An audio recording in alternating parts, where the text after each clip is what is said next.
We talk about the fear of aging. Morrie lost his battle.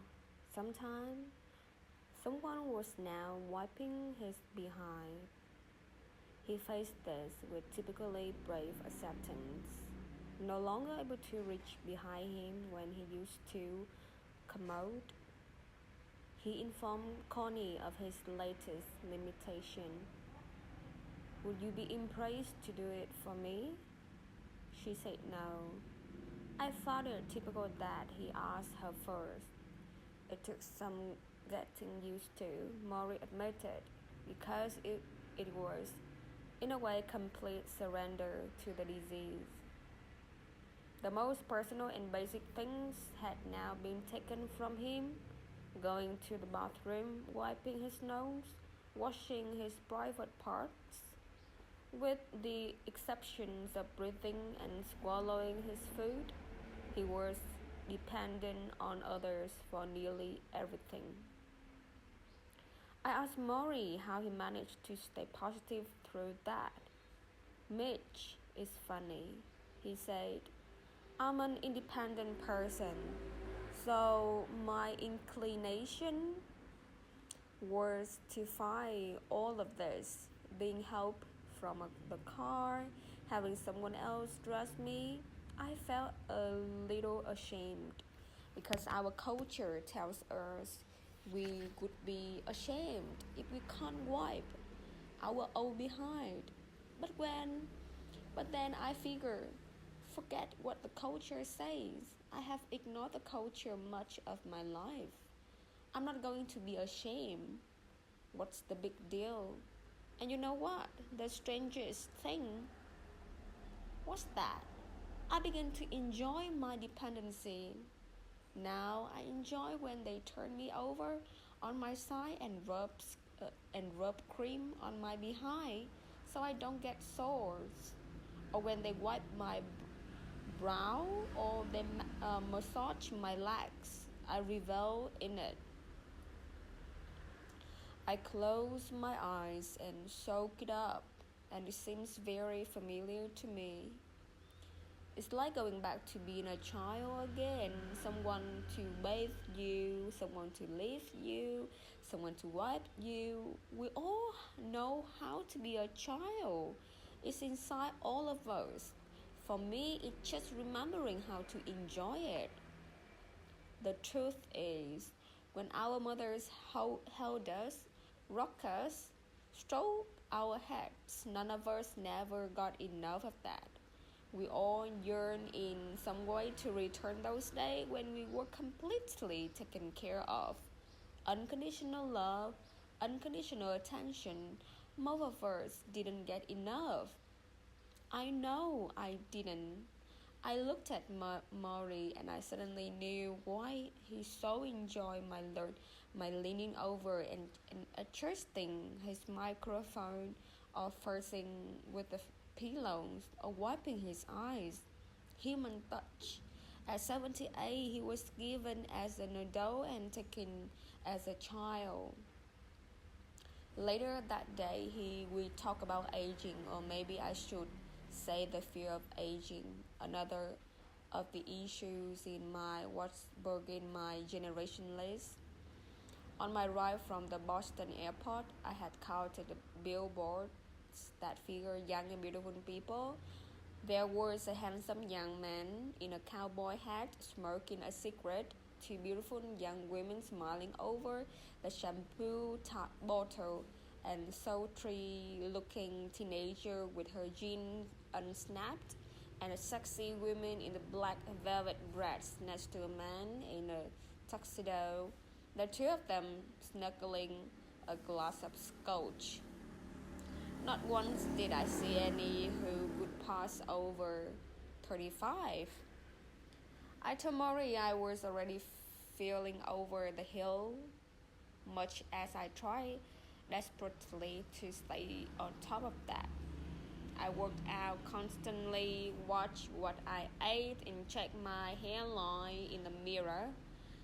I had gone from being proud to say my age because of all I had done so young, to not bringing it up, for fear I was getting too close to 40 and therefore professional oblivion. Morrie had aging in better perspective. On this emphasis on youth, I don't buy it, he said. Listen, I know what a misery being young can be. So don't tell me it's so great. On these kids who came to me with their struggles, their strife, the feelings of inadequacy, their sense that life was miserable, so bad they wanted to kill themselves. And in addition to all the miseries, the young are not wise. They have very little understanding about life. Who wants to live every day when they don't know what's going on? When people are manipulating you, telling you to buy this perfume and you will be beautiful, or this pair of jeans and you will be the sexiest, and you believe them, it's such nonsense. Weren't you ever afraid to grow old? I asked. Mitch, I embrace aging. Embrace it? It's very simple. As you grow, you learn more. If you stay at 22, you always be as ignorant as you were at 22. Aging is not just decay, it's growth. It's more than the negative that you're going to die. It's also the positive that you understand you're going to die and that you live a better life because of it. Yes, I said. But if aging was so valuable, why do people always say, oh, if I were young again? You never hear people say, I wish I were 65. He smiled. You know what that reflects? Unsatisfied lives, unfulfilled lives, lives that haven't found meaning, because if you found meaning in your life, you don't want to go back. You want to go forward. You want to see more, do more. You can't wait until 65. Listen, you should know something. All younger people should know something. If they're always battling against getting old, you are always going to be unhappy because it will happen anyhow. And Mitch, he lowered his voice. The fact that you are going to die eventually. I nodded. It won't matter what you tell yourself. I know, but hopefully, he said. Not for a long, long time. He closed his eyes with a peaceful look, then asked me to adjust the pillow behind his head. His body needed constant adjustment to stay comfortable. It was propped in the chair with white pillow, yellow foam, and blue towels. At a quick glance, it seemed as if Morrie were being packed for shipping.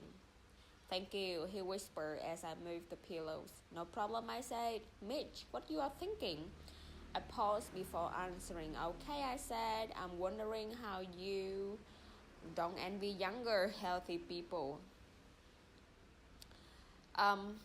I guess I do. He closed his eyes. I envy them being able to do the healthy club, go to the healthy club, or go for a swim, or dance, mostly for dancing.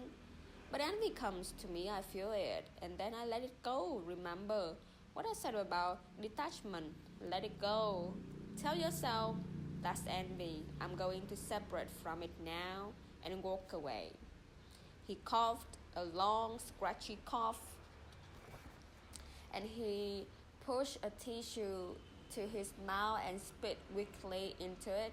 Sitting there, I felt so much stronger than he, ridiculously so, as if I could lift him and toss him over my shoulder like a sack of flour.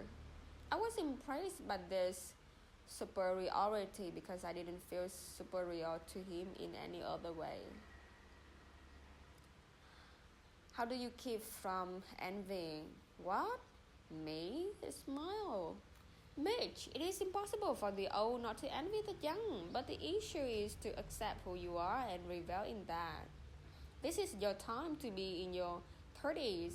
I had my time to be in my 30s. And now it's my time to be 78.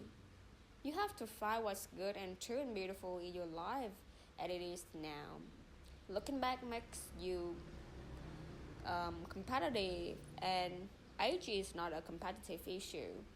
He exhaled and lowered his eyes as if to watch his breath scatter into the air. The truth is, part of me is every age. I'm a 3-year old, I'm a 5-year-old, and I'm a 37-year-old. I'm a 50-year-old. I have been through all of them, and I know what it's like. I delight in being a child when it's appropriate to be a child. I delight in being a wise old man when it's appropriate to be a wise old man. Think of all I can be. I'm every age up to my own now. Do you understand? I nodded.